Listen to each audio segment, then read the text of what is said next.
วันที่20ตุลา2025ได้มีพิธีเปิดฝึกอบรมการนำใช้ระบบข้อมูลข่าวสารคุ้มครองการเก็บและหับเสยสหกรณ์แท็กลีสสุดที่ 2 ประจำปี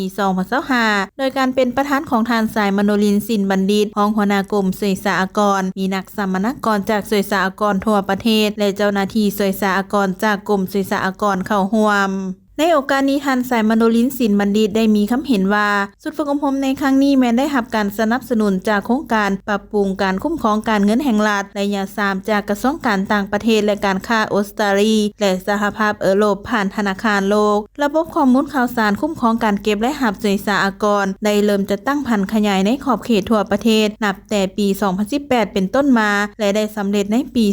2022ซึ่งพวกเขาสามารถนำใช้ระบบอยู่กรมเสยสหกรณ์นครหลวงเวียงจันทร์และ17 แขวง148เมืองรวม3นครและ6เขตเศรษฐกิจพิเศษภายหลังสำเร็จการพันขยายระบบในขอบเขตทั่วประเทศในปี 2022ก็ได้มีการจัดฝึกอบรมลงลึกเกี่ยวกับการนำใช้ระบบแท็กลีสเฉพาะให้58เมืองในต้นปี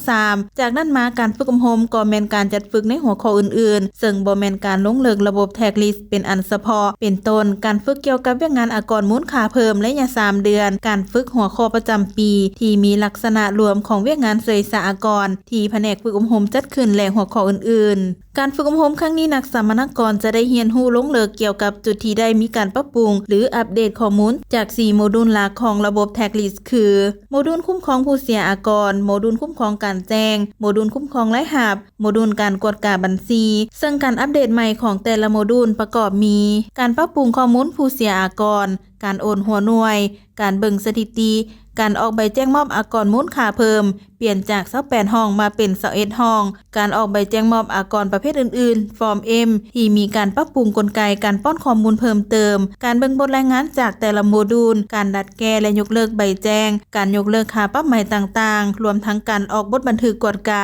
และการดึงเอาข้อมูลจากระบบเพื่อไปเหตุการณ์กวดกาไล่เลี้ยงต่างๆ